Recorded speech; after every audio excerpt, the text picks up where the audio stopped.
Big boss season 8లో మరో weekend వేడి మొదలైంది. అక్కినేని నాగార్జున గారొచ్చి నిఖిల్‌తో మాట్లాడుతూ, "అబ్బా! నిఖిల్ నీ ఆట ఏమన్నా ఉందా? చాలా బాగా ఆడావు. చాలా వారాలుగా ఆట కోసం ఎదురుచూస్తున్నట్టున్నావు" అని ప్రశ్నించేసరికి నిఖిల్, "అవును సార్. నేను 3 వారాలుగా ఖాళీగా ఉన్నాను. ఎప్పుడు నాకు అవకాశం వస్తుందా అని ఎదురుచూశాను. వితిక గారి దయ వల్ల నాకు గేమ్ ఆడే అవకాశం వచ్చింది. నన్ను నేను ప్రూవ్ చేసుకోవాలి ఈ చివరి దశలో. అంటే నాకు ఆట ఆడే అవకాశం రావాలి కదా సార్" అంటూ సమాధానం చెప్పాడు నిఖిల్. ఆ మాటకి నాగార్జున గారు, ఇక్కడ ఆట ఆడటానికి ప్రతి ఒక్కరికి కూడా ఒక అవకాశం వస్తుంది.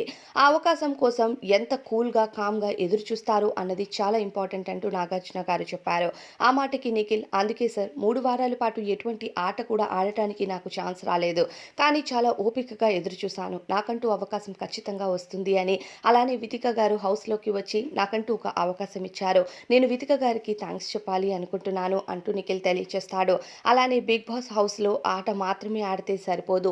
ఆటకు తగ్గట్టుగా కమ్యూనికేషన్ కూడా చాలా ఇంపార్టెంట్. ఎవరితో ఎలా మాట్లాడుతున్నామో ఆచితూచి అడుగు వేయాలి అంటూ నాగార్జున గారు తెలియచేశారు.